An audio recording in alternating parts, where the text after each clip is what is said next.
Hello, welcome back to Live and Spooky.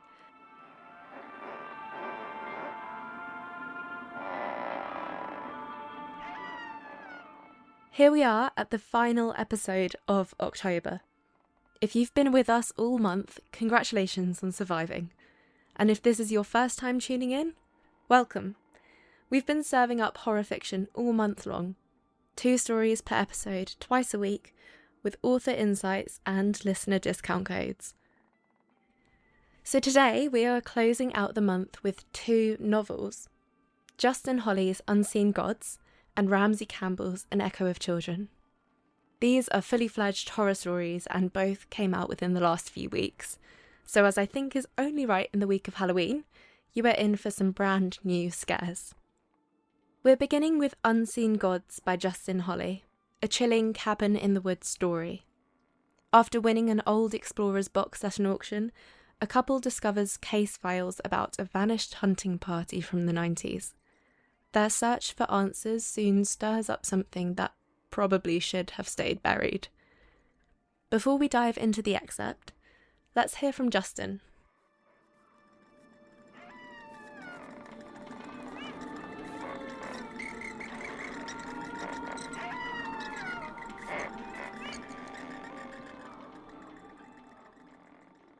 Hey gang, author Justin Holley here, and you are just about to hear an excerpt from my newest novel, Unseen Gods. I'm really excited for you to hear this. So I want to let you know just a little bit about what you're going to be hearing. And the book itself is about grief and loss. It's about times of transition, in this case specifically about a group of people transitioning from that college-age adult to a full-fledged adult out in the world. And not to worry though, it's also a very scary story. And I believe Mary Sangiovanni said it best when she said, "You might not see Holley's monsters, but you'll feel them and they'll see you." I thought that was very apt. And a little bit about the excerpt you're about to hear. You're going to be introduced to a character, and you're going to need to decide for yourself, is this character going to end up being an antagonist, or are they only a victim of Unseen Gods? So please enjoy the excerpt, enjoy the book, and thank you.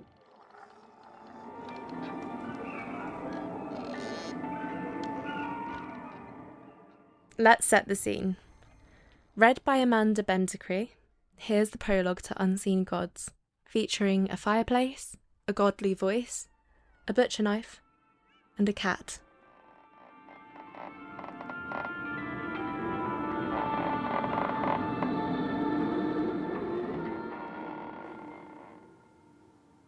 Unseen Gods by Justin Holley. Prologue. The old woman sat in front of a modest, open fireplace. She stared at the flames, which crackled and ate ravenously at the meat of the wood. A bed of hot coals lay underneath, like the very pits of hell, she thought. Yes, hell.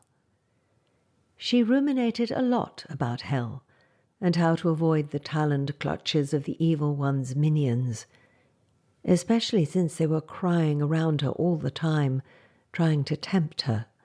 The best way, in her opinion, consisted of living God's words to the fullest, following his teachings, even when it hurt to do so. Life is suffering.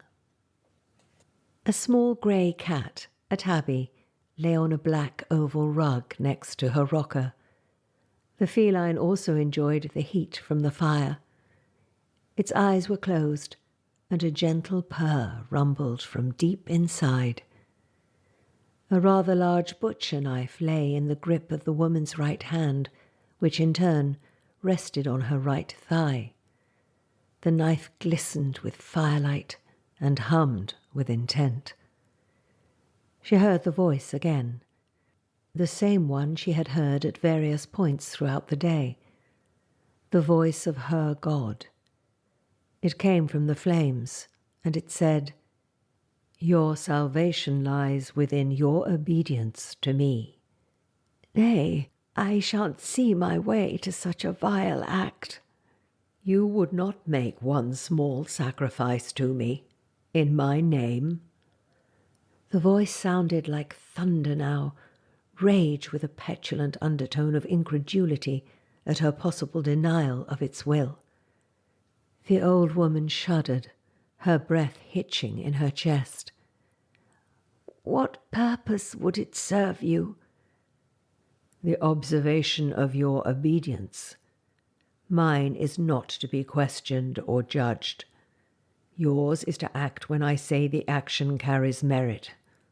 Now do it." The cat opened one eye to see why the woman had spoken, then shut it again. It resumed its dozing, chest rising and falling, peaceful in its slumber, heart full of trust. I can't." "You must. Your soul entering eternity depends on your obedience. Best to remember this, in my name."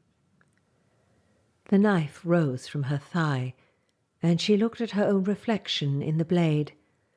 Her hand shook with a slight tremor, causing her likeness to shimmer as if it were a ghost image, a danse macabre. She turned in the direction of the sleeping cat, wondering why her lord would ask such a thing. "I ask to prepare you for the great tribulations rising even now. A great tempest will require every ounce of your obedience and strength. This is but the first test." The fire rose inside the fireplace as if someone had poured gasoline onto the wood.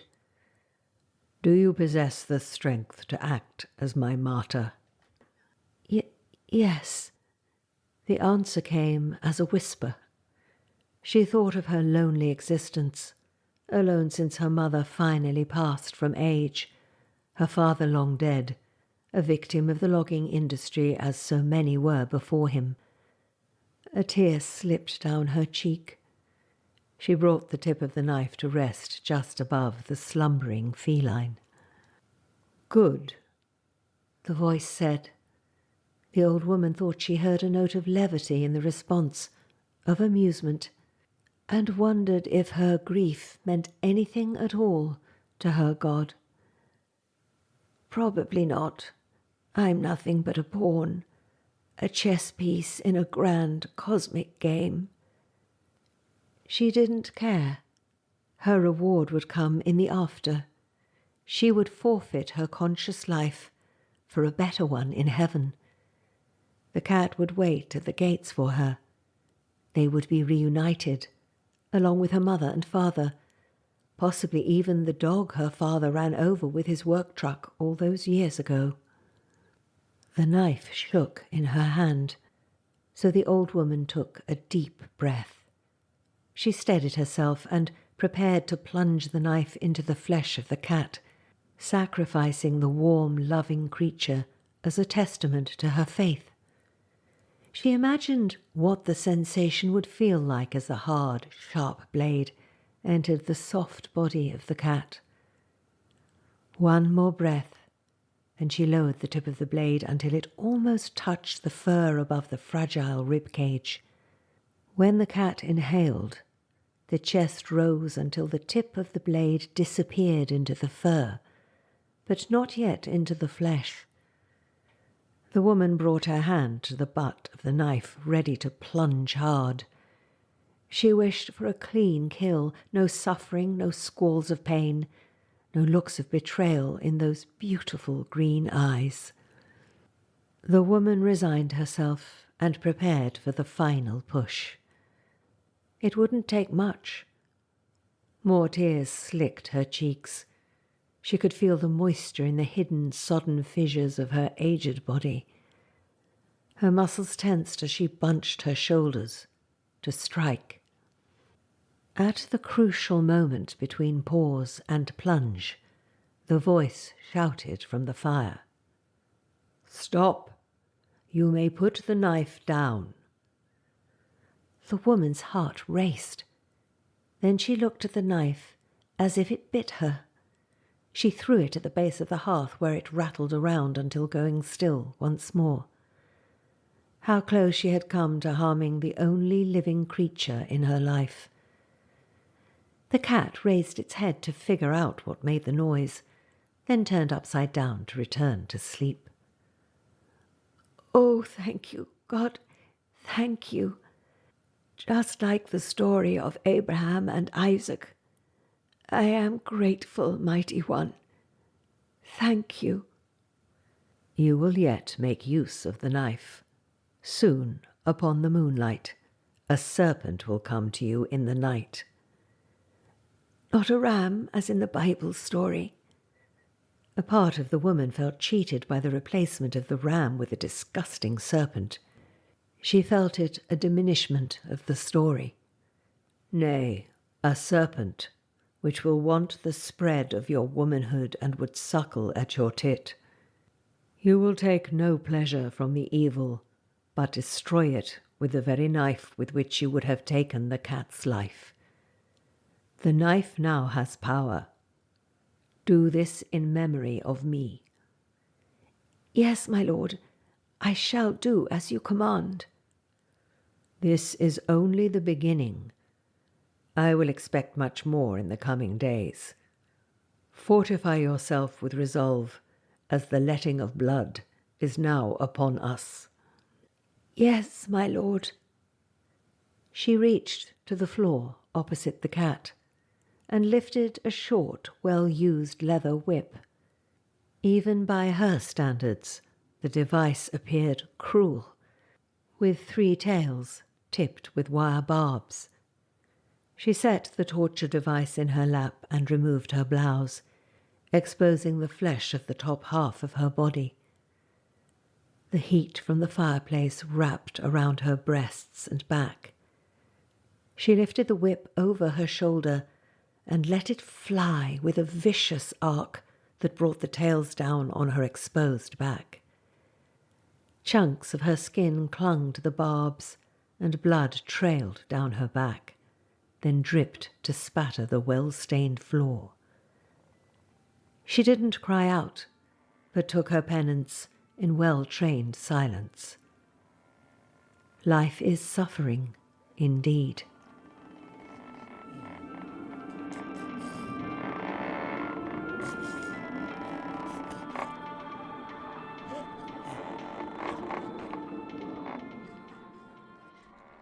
So there begins the story of unseen gods, showing quite a grim and unsettling glimpse into faith and fear.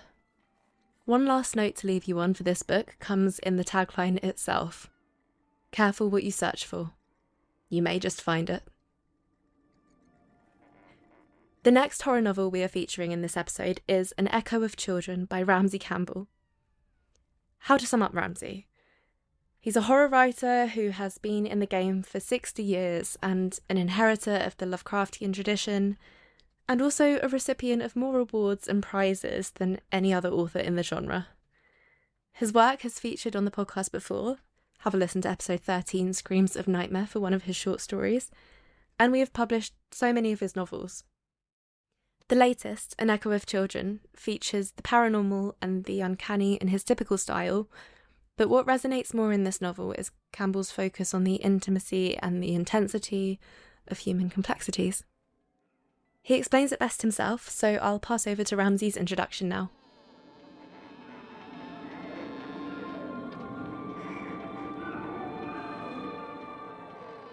Hello, I'm Ramsey Campbell. I write horror, more than 60 years' worth. My latest novel from the splendid Flame Tree Press is An Echo of Children.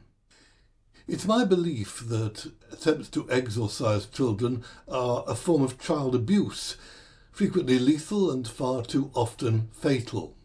In An Echo of Children, such an event has taken place recently in the seaside town of Barnwall, perhaps the culmination of a series of such dreadful incidents over the centuries involving children. Perhaps it's a bad place in some way. Now, a young couple, Carol and Alan, have moved to Barnwall with their young son Dean, and they become convinced that Dean himself is influenced by the occult in some way and needs exorcism, if not worse. We see all this from the viewpoint of the grandparents. Will they see in time what is wrong, and if so, will they be able to intervene sufficiently? Having said all this, there is a supernatural element to the story. Dean himself is haunted by the previous victim, or possibly the fragment thereof, not entirely dead. And in the scene you can hear on our podcast, you'll see the previous victim manifest himself.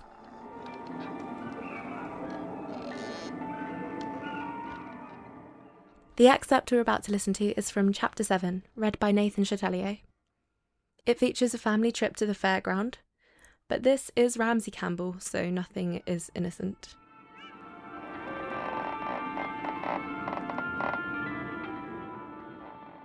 Extract from Chapter 7 of An Echo of Children by Ramsey Campbell. "What would you most like to do, Dean?" Jude said. "Please may we go to the fairground? Please and thank you." "Has anybody said you can't?" Kendrick wondered. "No, Grandpa." "Then here's to the adventure." Dean sprinted to the entrance to the park out of eagerness, Tom felt certain, not because the boy wanted to leave behind the chilly shadow the house cast in the passage. From the gates, Dean said, "Can I please, may I run? Please and thank you."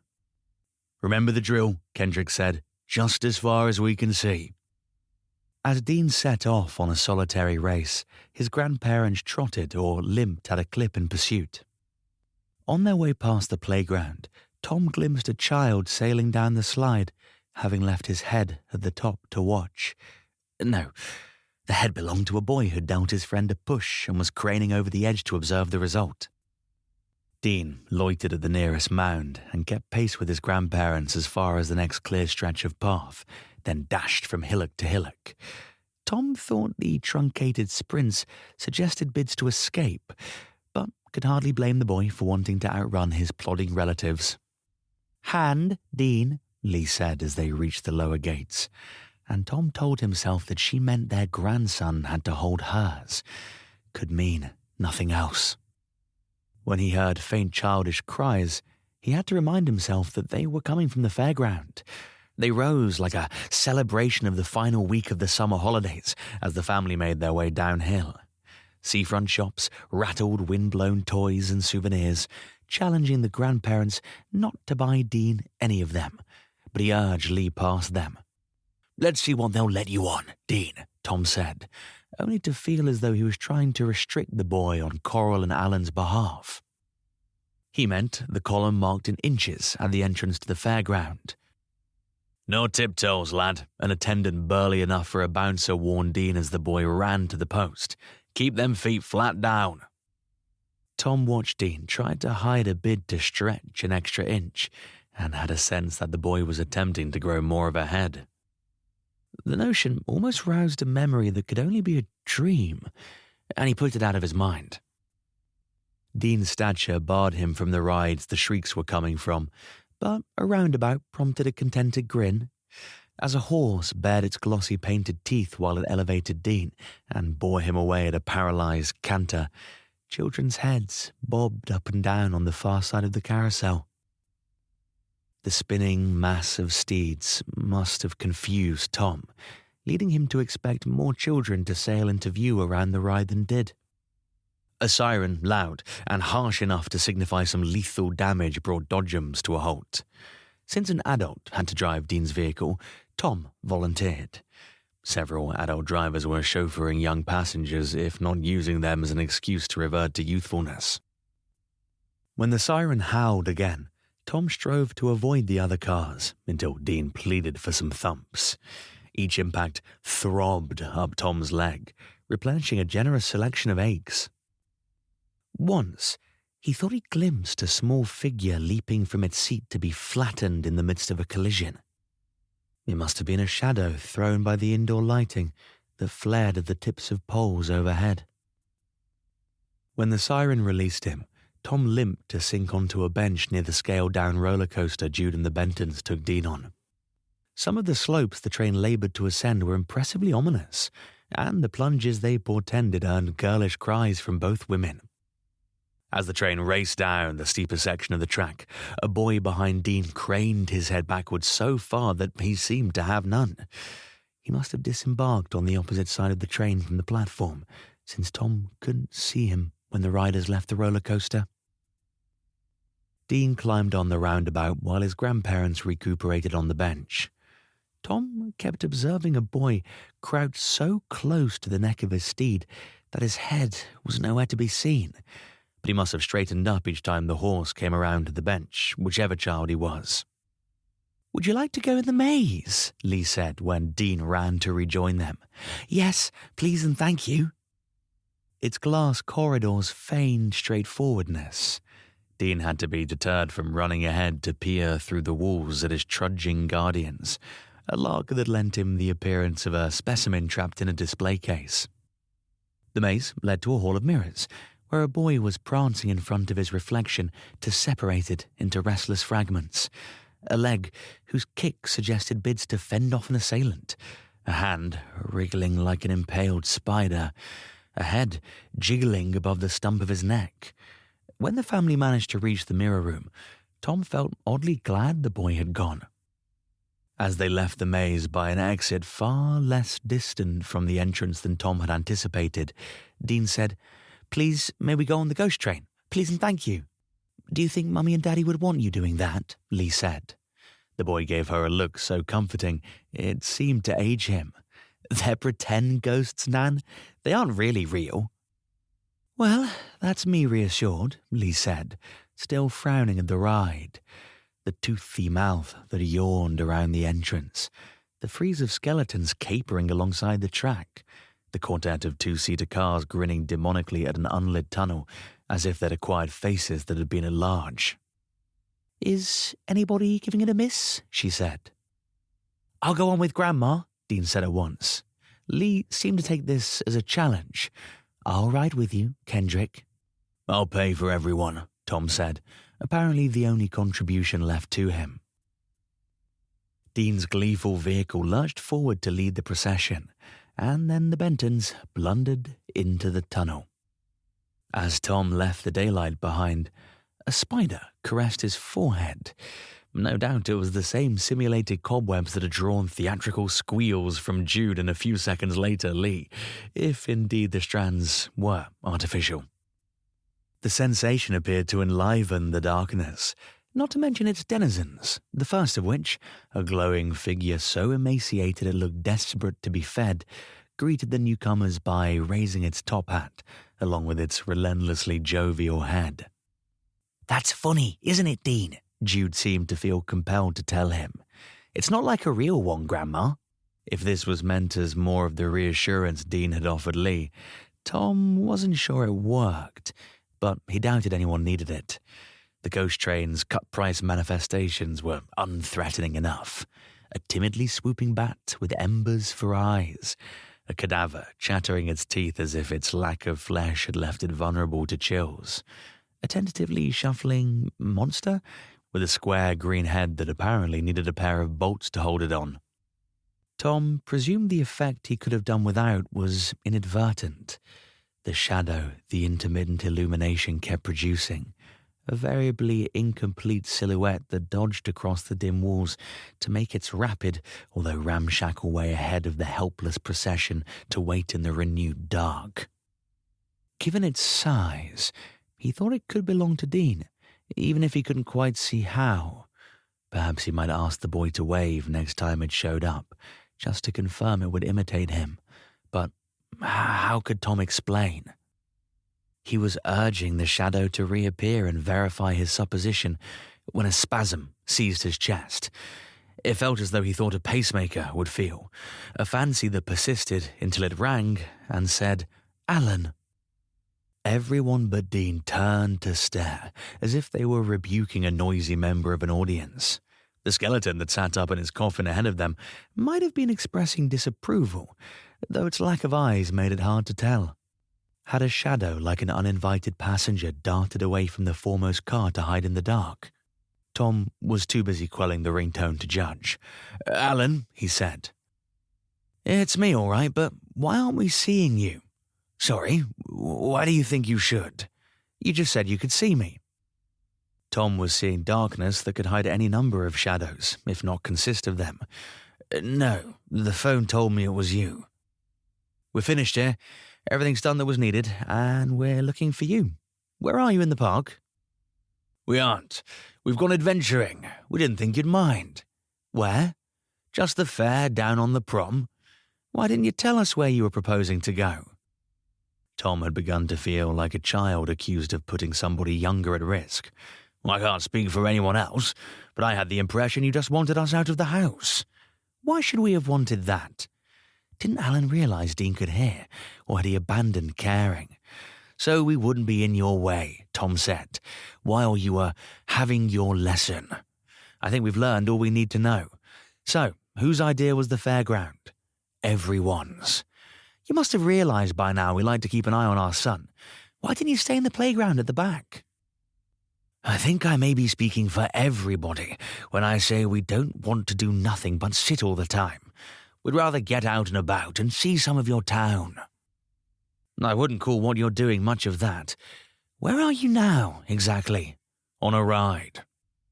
Tom was hoping to leave it unidentified, though he saw no reason why Dean's parents should object to any of the goblins he'd encountered when the foremost car roused another apparition. The lid of an upright casket tottered wide to release an extravagantly toothy vampire who stretched out his elongated claws to Jude and Dean. The boy giggled, while his grandmother struggled to truncate an automatic squeal. As if to concentrate his concern into a solitary forceful syllable, Alan demanded, "Which?" "Oh, don't mind me being silly," Jude called. "Take me by surprise, that's all. It's only an old ghost train." As the coffin lid wobbled shut, Tom saw the shadow dodge into the dark. Just another shadow. In that case, how could it make a noise? Whatever had sounded like scrawny scurrying must have been caused by the mechanism of the ride. Alan's voice distracted him, not least with how cold it had grown. "Please bring Dean home. Please do so at once."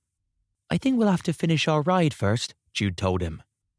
"Make the most of it, whoever thinks they have to." Coral plainly endorsed everything Alan had said. There won't be any of that sort of thing in future.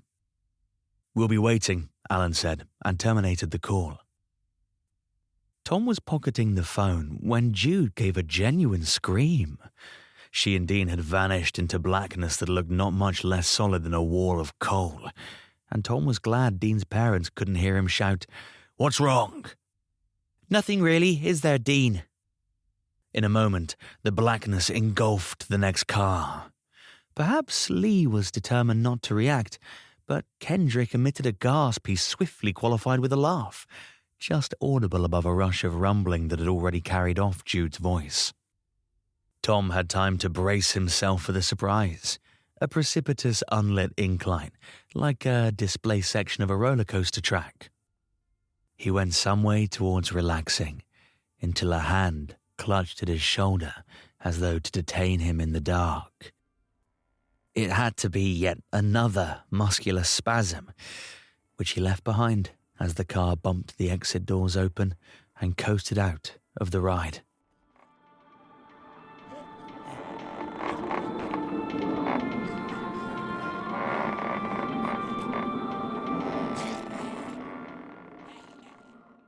He is a master of atmospheric dread, and the way Ramsey layers mundane family tension with subtle, creeping horrors is really genuinely disturbing.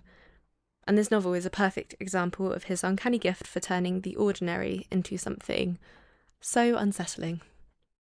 If you'd like to read more, Unseen Gods and An Echo of Children are both available now. It's also time to reveal the final discount code of our Live and Spooky celebrations, which will get you 30% off these two books. If you enter Unseen Echoes at checkout on flametreepublishing.com when buying either or both novels, you'll get the 30% offer. That is Unseen Echoes with no spaces. UNSEENECHOES.